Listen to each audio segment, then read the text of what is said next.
Hello friends, I am Sumit Goyal, assistant professor of mathematics. आइए आज हम करने लगे हैं कोशीज इंटीग्रल टेस्ट के ऊपर जो हमारे बेस्ड एग्जांपल्स हैं। जो मैं आज आपको एग्जांपल करवा रहा हूं, मोस्ट इंपॉर्टेंट एग्जांपल है ये। बहुत बार जो है एक साल छोड़ के एक साल जो है वो एग्जाम में पूछा जाता है, चाहे वो कोई भी किसी भी यूनिवर्सिटी का एग्जाम हो जहां पर ये चैप्टर उस यूनिवर्सिटी का के करिकुलम का हिस्सा है। तो देखिए, तो बहुत ही इंपॉर्टेंट एग्जांपल है और इस एग्जांपल के बेस पे हमने वहां पर डायरेक्ट लिख दिया था कि भाई ये इस एग्जांपल कोशीज इंटीग्रल टेस्ट के हिसाब से ये जो हमारी सीरीज है ये कन्वर्जेंट होती है p ग्रेटर देन 1 के लिए और लेस देन इक्वल टू 1 के लिए डाइवर्जेंट होती है। तो हालांकि अब आज हम इसका प्रूफ देने लगे हैं। तो जब हमने एक टेस्ट किया था, मेरे ख्याल से De Morgan and Bertrand test जो है हमने इसकी हेल्प से किया था। तो ऐसा क्यों होता है, तो इसका आज हम ये सॉल्यूशन करने लगे हैं और इसका सॉल्यूशन होता है with the help of Cauchy's integral test. तो देखिए, जब भी कोई भी टेस्ट हो उसमें हमें सबसे पहले जरूरत होती है nth टर्म की। इसकी nth टर्म आपको डायरेक्ट दी हुई है n log n की पावर p an। अब यहां पर हमें एक फंक्शन बनाना होता है। फंक्शन बनाना यहाँ, क्योंकि हमें कोशीज इंटीग्रल के टेस्ट के लिए एक फंक्शन चाहिए जो मोनोटोनिकली डिक्रीजिंग हो, इंटीग्रेबल हो और नॉन नेगेटिव फंक्शन हो x का। अब देखिए, तो बड़ा सिंपल होता है वो फंक्शन बनाना। कैसे बनाना होता है, fx क्या करना है आपने, कैसे बनाना है, n की जगह सिर्फ इसके अंदर आप x रख दीजिए, log x की पावर p, और जहां पर आपको ये गिवन है p पॉजिटिव है। तो अब देखिए, जो ये फंक्शन है, ये फंक्शन बनाना बिल्कुल इजी है। अब सबसे आपको तीन बातें प्रूव करनी है कि ये फंक्शन नॉन नेगेटिव है, ये फंक्शन इंटीग्रेबल है और ये फंक्शन मोनोटोनिकली डिक्रीजिंग है। तो आपको सिर्फ देखना है और लिखना है। तो अब देखिए, सबसे पहले ये फंक्शन नॉन नेगेटिव है। फंक्शन आप लिखेंगे fx is non negative function of x for all x greater than equal to 2। हम ये ग्रेटर देन इक्वल टू 2 के लिए ले रहे हैं। क्यों ले रहे हैं, क्योंकि देखिए ये सीरीज आपको n इज इक्वल टू 2 से इंफिनिटी तक दी हुई है। तो आपको जो x लेना है वो भी 2 से ही लेना है, क्योंकि 1 के ऊपर जो log फंक्शन है उसकी वैल्यू 0 हो जाती है और ये 1 पे आपका जो फंक्शन है ये डिफाइंड नहीं होगा। तो जब उसने सीरीज 2 से, आप देखेंगे जितनी भी सीरीज है जिसमें log जो फंक्शन है वो नीचे आता है वो सभी 2 से स्टार्ट होती है, क्योंकि 1 के ऊपर नेचुरल नंबर 1 के बाद सीधा डायरेक्ट 2 आना है, उसके बीच वाले पॉइंट हमें कंसीडर नहीं करने होते। इसलिए हम फंक्शन भी जो कंसीडर करेंगे वो x greater than equal to 2 के लिए करेंगे। और कोशी इंटीग्रल टेस्ट में कहा था कि x greater than equal to 1 के लिए, तो हुआ तो ये भी x greater than equal to 1 ही हुआ वैसे तो, लेकिन ये ग्रेटर देन 1 हुआ, सॉरी इक्वल टू 1 नहीं हुआ, ग्रेटर देन 1 हुआ। तो हम कहां से स्टार्ट कर सकते हैं, ग्रेटर देन इक्वल टू 2 से स्टार्ट कर सकते हैं। तो हमने कहा कि ये फंक्शन नॉन नेगेटिव फंक्शन है x का for all x greater than equal to 2। लिखना ही है सिर्फ। अब क्यों है वो मैं वैसे आपको बता देता हूं क्यों है। देखिए, यहां पर log फंक्शन जो होता है वो नेगेटिव चीज के ऊपर कभी भी डिफाइंड होता ही नहीं। नेगेटिव नंबर्स के ऊपर जो log है, रियल एनालिसिस के अंदर रियल नंबर्स में की अगर हम बात करें, log फंक्शन जो है वो कभी भी नेगेटिव नंबर पर डिफाइंड नहीं होता। क्योंकि आपने देखा होगा, आपको याद होगा, log ये 1 है, अगर 1 के ऊपर वैल्यू 0 होती है फंक्शन ऐसे जाता है, ये ऐसे जाता है, इस तरीके से ये नीचे की तरफ जाता रहता है। यानी कि जब ये 0 की तरफ बढ़ रहा है log x फंक्शन, तो ये माइनस इंफिनिटी की तरफ जाता है, और इधर अगर जब ये इंफिनिटी की तरफ बढ़ रहा है तो ये इंफिनिटी की तरफ जाता है। यानी कि log x जो फंक्शन है वो क्या होता है, मोनोटोनिकली इंक्रीजिंग फंक्शन होता है। log x जो है वो मोनोटोनिकली इंक्रीजिंग फंक्शन है, which is not defined on negative value, it is only defined at positive values, non negative values. तो हम इसलिए हम यहां पर कह सकते हैं कि ये जो फंक्शन वैल्यू देता है, देखो हमेशा कैसी वैल्यू देता है, x greater than equal to 2 के लिए हम बात कर रहे हैं, क्योंकि 1 पे तो 0 होती है और 2 से हम स्टार्ट करें तो ये 2 पर ये वैल्यू उसके बाद ऊपर ऊपर बढ़ती चली जाएगी। यहां पर सब जगह ये क्या देगा, नॉन नेगेटिव वैल्यू देगा, यानी कि पॉजिटिव वैल्यू ही देगा आपको। तो सिर्फ आपको तो यहां पर लिखना है, लेकिन मैंने समझाने के पर्पस से आपको ये बता भी दिया कि why the function is non negative. ये फंक्शन नॉन नेगेटिव क्यों है, क्योंकि x greater than equal to 2 पे बात कर रहे हैं हम, x सारी की सारी पॉजिटिव वैल्यूज लेगा, और यहां पे भी log x की वैल्यूज भी पॉजिटिव होंगी, सारी की सारी log x के फंक्शन के ग्राफ से। और p पॉजिटिव है, और पॉजिटिव फंक्शन की अगर कोई पावर पॉजिटिव ही हो तो वो भी पॉजिटिव वैल्यू देगा, यानी टोटल मिलकर ये फंक्शन क्या रहेगा, पॉजिटिव ही रहने वाला है। That's why function is non negative function of x for all x greater than equal to 2। ये हमने डायरेक्ट लिखना है। अब ये भी पूरा ये करके नहीं दिखाना हमें कि भाई ये किस तरीके से होता है, ये बात लिखने की थी, हमने लिख दी। जो प्रूव करने वाली बात है, हम ये दिखाएंगे कि ये फंक्शन जो है ये क्या है, मोनोटोनिकली डिक्रीजिंग फंक्शन है, वो आपको प्रूव करके दिखाना पड़ेगा। तो देखो कैसे प्रूव करके दिखाते हैं भैया। हम 2 पॉइंट लेंगे डोमेन में से, एक पॉइंट दूसरे से छोटा है। तो मैंने कल बताया था कि मोनोटोनिकली डिक्रीजिंग में क्या होगा, जो वैल्यू फंक्शन की छोटे पॉइंट पे आएगी और एक जो फंक्शन की वैल्यू जो बड़े पॉइंट पे आएगी, छोटे पॉइंट पे आने वाली वैल्यू बड़ी होगी और बड़े पॉइंट पे आने वाली वैल्यू छोटी होगी, क्योंकि हमें डिक्रीजिंग कहा है फंक्शन, यानी नीचे नीचे की तरफ जा रहा है फंक्शन। यानी बड़े पॉइंट पे वैल्यू छोटे, ये पहले वाले डोमेन के पहले पॉइंट्स पे वैल्यू बड़ी और उससे आगे आगे वाले पॉइंट्स पे वैल्यू छोटी आती रहेगी, जिससे कि वो क्या दिखाएगा, डिक्रीजिंग की सेंस दिखाएगा।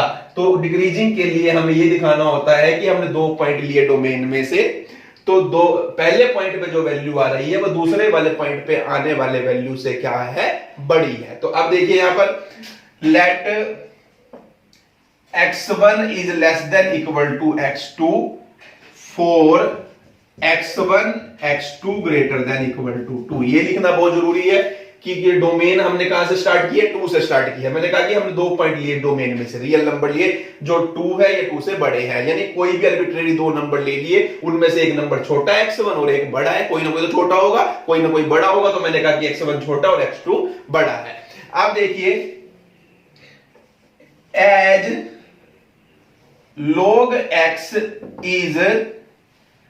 is monotonically increasing function of x। हमको पता है log x जो होता है 2 से, 2 के लिए अगर बात करें, 2 से ग्रेटर के पॉइंट्स पे बात करें तो वो मोनोटोनिकली इंक्रीजिंग फंक्शन होता है। यानी कि इंक्रीजिंग का मतलब छोटे वाले पॉइंट पे छोटी वैल्यू देगा, बड़े वाले पॉइंट पे बड़ी वैल्यू देगा। यानी कि x1 अगर लेस देन इक्वल टू 2 है तो यहां पर हम लिखेंगे for x1 less than equal to x2 क्या होगा, log x1 जो होगा वो लेस देन इक्वल टू होगा log x2 से। अब आपने इससे कंफ्यूज नहीं होना, हम प्रूव करने लगे इसको, ये मोनोटोनिकली डिक्रीजिंग है, ये टोटल मोनोटोनिकली डिक्रीजिंग है। मैंने अभी ये सिर्फ इतनी बात कही है कि ये जो log x फंक्शन है ये मोनोटोनिकली इंक्रीजिंग फंक्शन होता है। और क्यों होता है उसको मैंने आपको ग्राफ से भी बताया है कि ये why log x is monotonically increasing function. By graph आप डायरेक्ट देख सकते हैं, yes it is monotonically increasing function. तो मोनोटोनिकली इंक्रीजिंग फंक्शन है तो यानी कि x1 less than equal to x2 है तो log x1 less than equal to log x2 होगा। अब इसको देखिए, इसे कहिए, अब दिस इंप्लाइज log x1 की power p less than equal to log x2 की पावर p होगी फॉर p इज पॉजिटिव। अगर p पॉजिटिव है, देखिए तो ये 2 क्वांटिटीज, ये छोटी क्वांटिटी है, ये बड़ी क्वांटिटी है, और अगर मैं इसकी कोई पॉजिटिव पावर लूंगा तो बिल्कुल ये तो क्लियर है मैथमेटिकली कि जो ये वैल्यू आएगी ये इस वैल्यू से क्या आएगी, छोटी आएगी। तो अब यहां से मैंने लिखा कि log x1 की power p less than equal to होगी log x2 की पावर p से। ये आपने खुद सोचना है ऐसा क्यों होगा, करके भी देखिए, आपको चीजें माइंड में सेट होगी धीरे धीरे। अब आप देखिए दिस इंप्लाइज x1 x2 से छोटा है, ये क्वांटिटी इससे छोटी है, यानी कि इन दोनों को मैं मल्टीप्लाई कर दूं इधर वाली साइड को, x1 log x1 की पावर p, और इन दोनों को भी मैं मल्टीप्लाई कर दूं यानी x2 और log x2 की पावर p, तो ये भी क्या होगी आपस में, ये इधर वाली ये इससे छोटी होगी, क्योंकि x1 x2 से छोटा है और ये क्वांटिटी इससे छोटी है, तो इन दोनों की प्रोडक्ट से क्या होगी, छोटी होगी। अब मैं क्या करने लगा हूं, मैं लेने लगा हूं इनका रेसिप्रोकल। तो इनका जो रेसिप्रोकल होगा 1/x2 log x2 की पावर p, तो साइन ऑफ इनइक्वालिटी क्या हो जाएगा, चेंज हो जाएगा। तो यहां पर साइन ऑफ इनइक्वालिटी हमारा क्या हुआ है, चेंज हुआ है। इस बात को समझना है। देखिए जो 2 नंबर है वो 3 से छोटा होता है, लेकिन अगर मैं इसका रेसिप्रोकल ले लूं तो 1/2 जो होता है वो बड़ा होता है 1/3 से। यानी जब हम रेसिप्रोकल लेते हैं पॉजिटिव क्वांटिटी का तो क्या हो जाता है, साइन ऑफ इनइक्वालिटी चेंज हो जाता है। तो यहां से देखिए क्या आया, अब ये क्या चीज आई है आपकी, दैट इज हम कह सकते हैं कि ये हमारा fx1 है। आप यहां पर x1 रख के देखिए इसमें, तो ये चीज तो बन रही है 1/x1 log x1 की पावर p, और ये ग्रेटर देन आई है किससे, fx2 से। यानी कि x1 जब x2 से छोटा है तो fx1 greater than equal to आ रहा है हमारा fx2 से। तो यानी कि देखिए ये हमारा प्रूव हो गया है कि for x1 less than equal to, this implies for x1 less than equal to fx1 greater than equal to fx2, this implies fx is monotonically decreasing function of x। तो मैंने बताया कि ये नॉन नेगेटिव फंक्शन है x का, पहली condition ये prove करनी थी।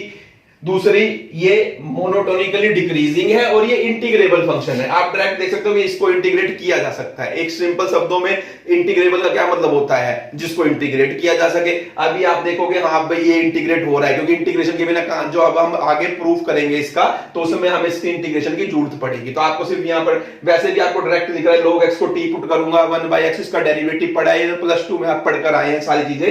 तो यहां से ये हमारा इंटीग्रेबल फंक्शन है, हमें दिख रहा है, हमें कोई प्रूव नहीं करके दिखाना, ये इंटीग्रेबल सिर्फ लिखना है।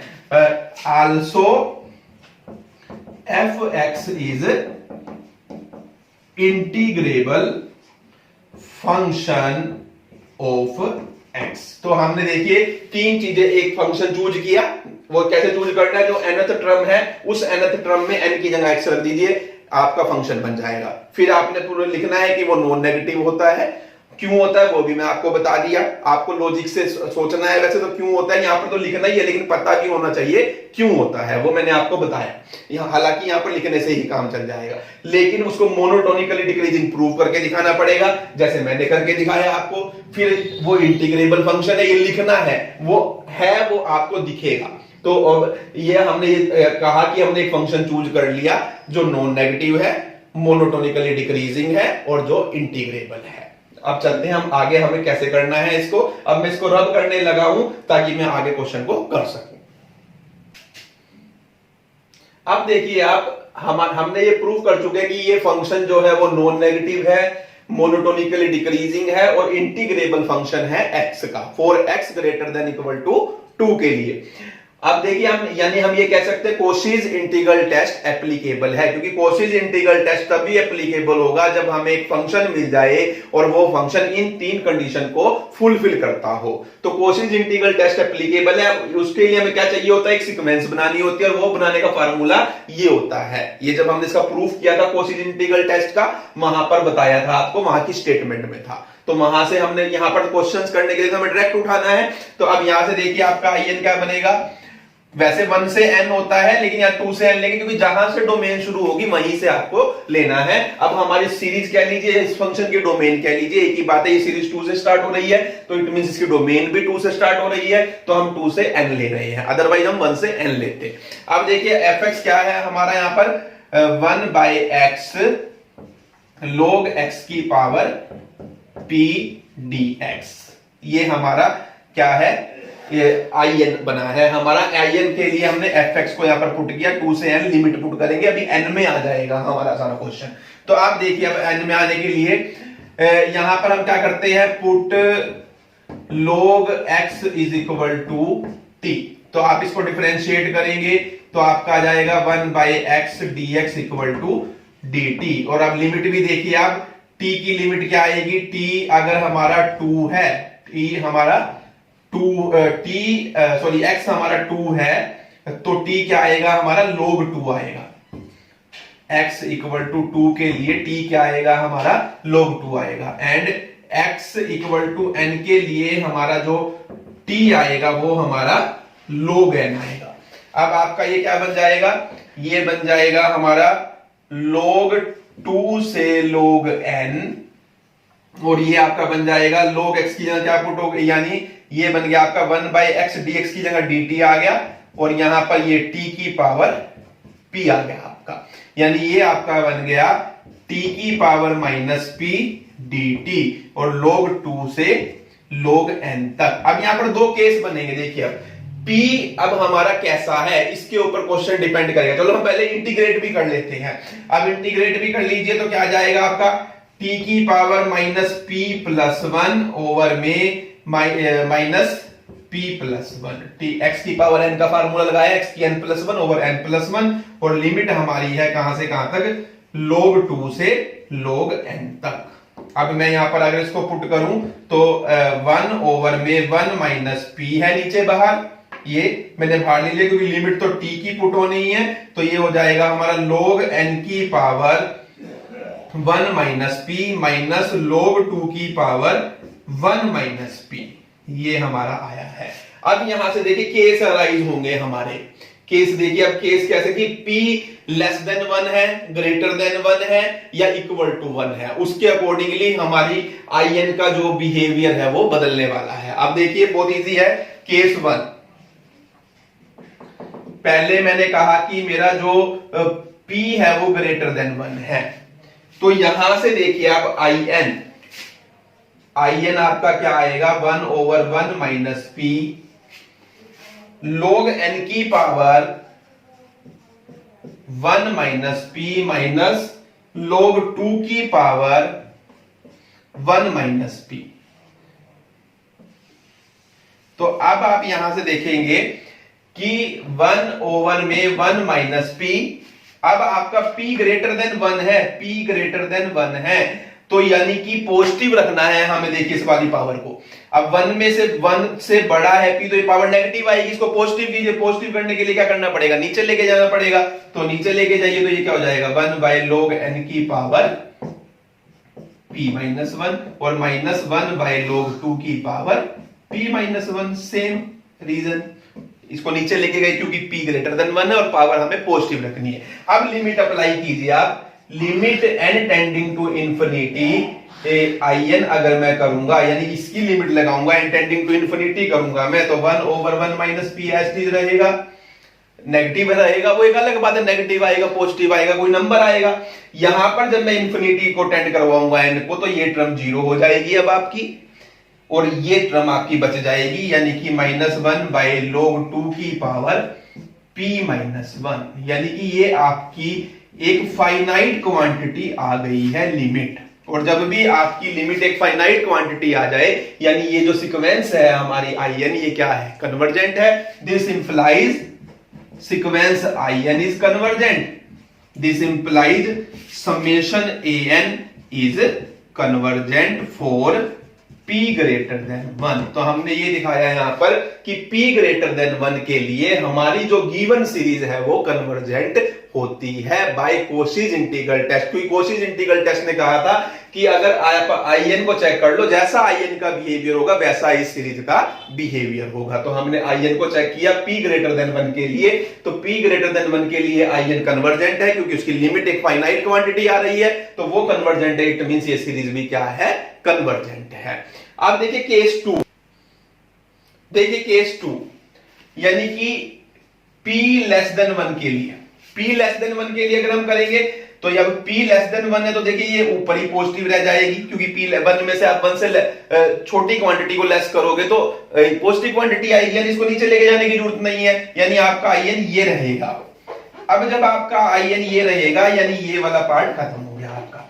अब लिमिट आप इसकी निकालेंगे, आप निकाल के देखिए, ये क्वांटिटी एज इट रहेगी, limit n tending to infinity में करूंगा in की, तो ये इंफिनिटी हो जा रहा है, और इंफिनिटी में से कुछ भी माइनस करो कुछ भी डिवाइड करो तो वो इंफिनिटी होना है, यानी कि सीक्वेंस in जो है हमारी वो क्या है, डाइवर्ज कर रही है। सीक्वेंस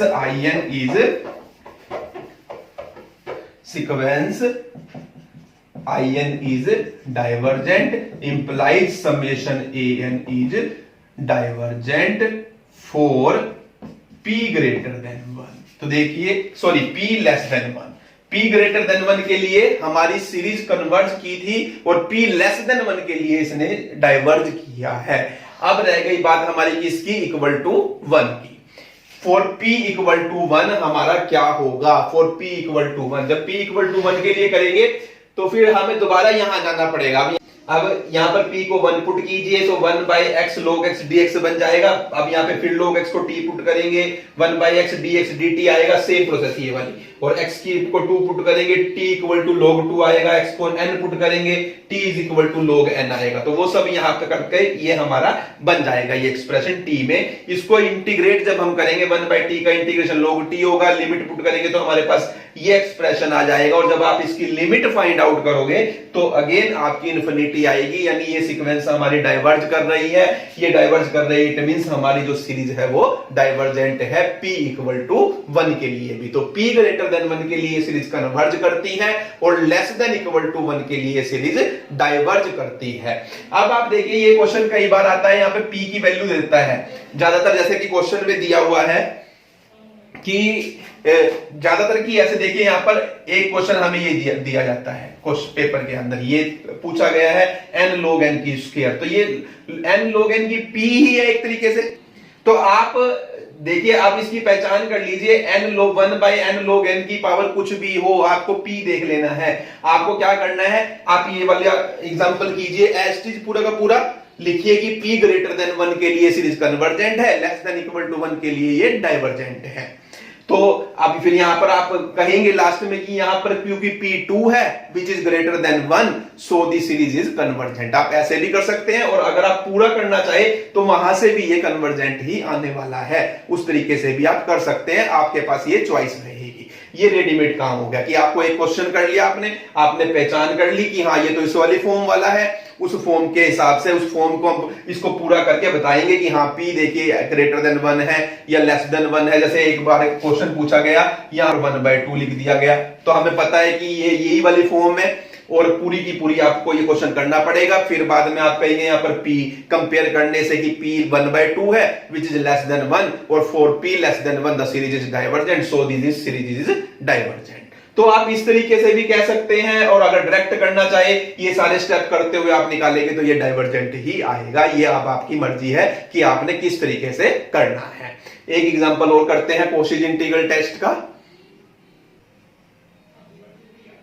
इस एग्जांपल में देखिए, अब आप ये आपको nth टर्म जो दी हुई है वो दी हुई है n e raise to power minus n square. यहां पर हमारा fx बनेगा, जो बनेगा क्या बनेगा, x e raise to power minus x square लेंगे, और किसके लिए लेंगे, x greater than equal to 1 के लिए लेंगे, क्योंकि इसमें log नहीं है, log को 2 से स्टार्ट करते हैं। यहां पर सीरीज हमारी 1 से ही स्टार्ट हो रही है, एक्सपोनेंशियल फंक्शन का यूज हुआ है, तो हम यहां पर x greater than equal to 1 के लिए ही लेंगे। अब हमें फिर देखिए यहां पर fn इक्वल टू an बन रहा है हमारा, for all n belongs to n। ये बात मैं पिछले एग्जांपल में लिखनी भूल गया, आप यहाँ पे जरूर लिखेंगे, क्योंकि ये भी हमारे कॉची इंटीग्रल टेस्ट का हिस्सा है कि नेचुरल नंबर के ऊपर फंक्शन किसके इक्वल होना चाहिए, कोरस्पोंडिंग सीरीज की टर्म्स के। वही बात हुई, क्योंकि हमने जो फंक्शन बनाया ही यहां से, आप देखो, अब जो मैं x को यहाँ पर 1 रखूंगा तो, और यहां पर 1 रखूंगा तो a1 और f1 सेम आएगा, fn और an सेम आएगा। ये सारी बात मैं आपको डिटेल में प्रूफ में बता भी चुका हूं। तो fn equal to an for all n belongs to natural number.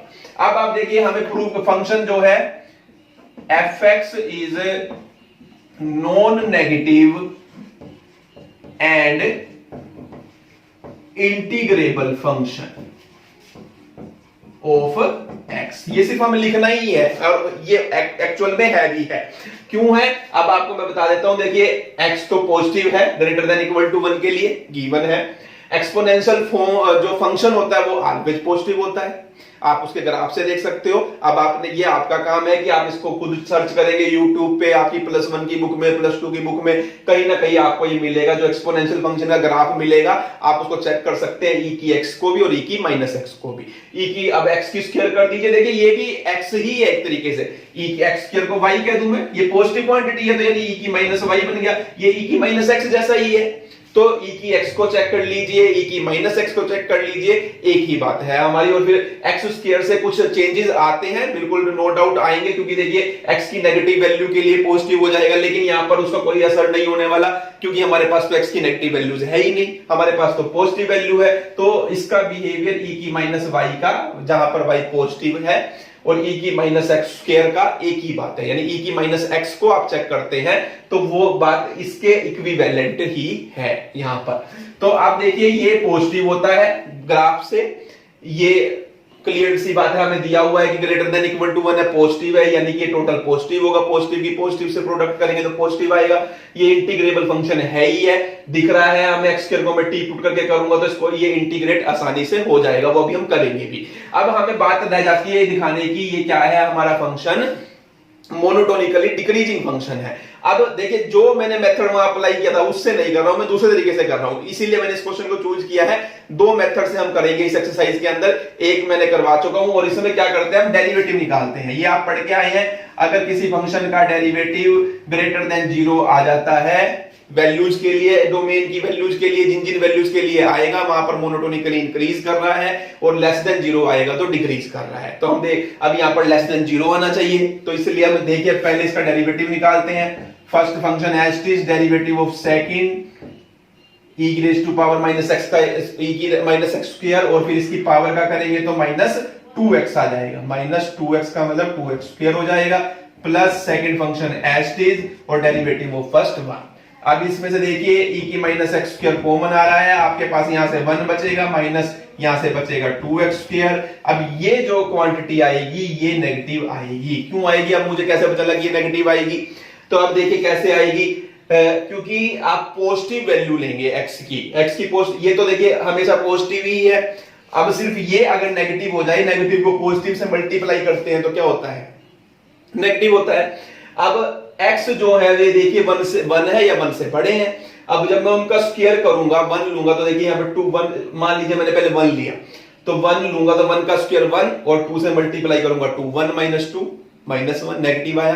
अब जब 1 लेने पे नेगेटिव आ रहा है, अब 1 से बड़े नंबर लूंगा मैं जितने भी, उन पर भी आप करके देखेंगे 1 में से माइनस करूंगा तो नेगेटिव ही आएगा, यानी ये नेगेटिव और ये positive, positive into negative negative, तो हमेशा जो मेरा डेरिवेटिव आएगा वो नेगेटिव आएगा। और so this implies function is fx is monotonically decreasing function of x। तो तीन चीजें चाहिए होती है, तीनों चीजें हमको मिल रही है कि फंक्शन नॉन नेगेटिव होना चाहिए है, फंक्शन इंटीग्रेबल होना चाहिए है, फंक्शन मोनोटोनिकली डिक्रीजिंग होना चाहिए है। इट मींस हम कहेंगे कोशीज इंटीग्रल टेस्ट इज एप्लीकेबल, ये हमारा टेस्ट एप्लीकेबल है।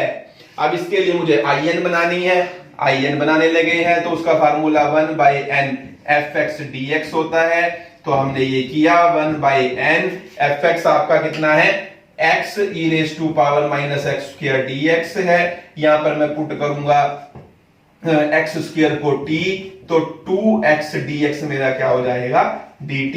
तो अब मुझे यहाँ पे देखिए x के साथ 2 चाहिए तो 2 से मल्टीप्लाई कर लेता हूं, 2 से डिवाइड कर लेता हूं। इसके बाद मैं यहां करने लगा हूं क्वेश्चन को स्पेस के लिए, स्पेस की वजह से। अब देखिए मेरा क्या बन जाएगा यहाँ पर 2x dx तो dt हो जाएगा और ये बन जाएगा e की माइनस t। तो in मेरा बन गया है e की माइनस t dt। और लिमिट देखिए अब आपकी क्या बनेगी, अगर मैं x को 1 लेता हूं लिमिट में, x को 1 लेता हूं तो t 1 की स्क्वायर 1 बनेगा और n लेता हूं तो n स्क्वायर बनेगा, तो ये हमारी लिमिट बनेगी 1 से n स्क्वायर। अब मैं इसका इंटीग्रेट करने लगा हूं तो e की माइनस टी का इंटीग्रेशन e की माइनस टी, और फिर माइनस टी का डेरिवेटिव करेंगे -1 बाय करेंगे तो -1, और ये आ गया हमारा 1/n 1 to n स्क्वायर, यानी माइनस e की माइनस n स्क्वायर माइनस, और यहां पर हम पुट करेंगे तो ये हमारा है माइनस e की माइनस 1, ये बनेगा हमारा, यानी minus e raise to power minus m square plus e की माइनस 1।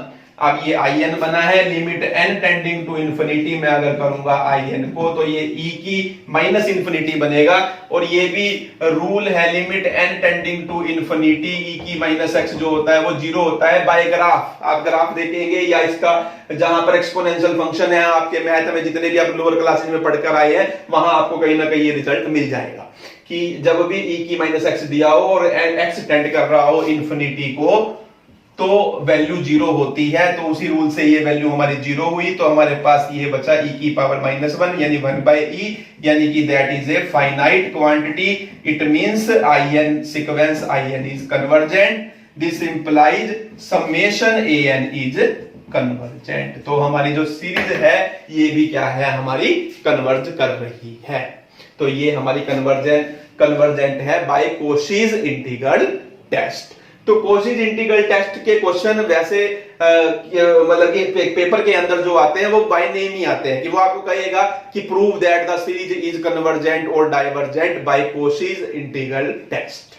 बहुत कम रेयर चांस होते हैं, 1 या 1% या 0.5% या 0.001% कहिए, कि जब आपको सीधा क्वेश्चन दे देगा और वो ये कहेगा कि भाई ये क्वेश्चन का बिहेवियर चेक कीजिए, सीरीज का बिहेवियर चेक कीजिए, और वहां पर कोशीज इंटीग्रल टेस्ट लगता होगा, क्योंकि ये खुद अपने आप में यूनिक है test.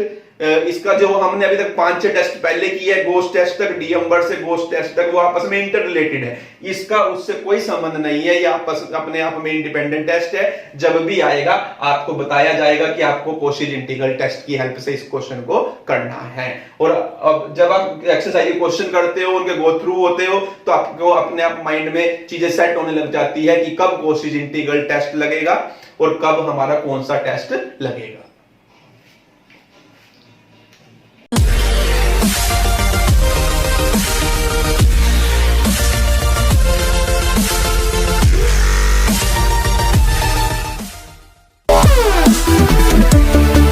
We'll be right back.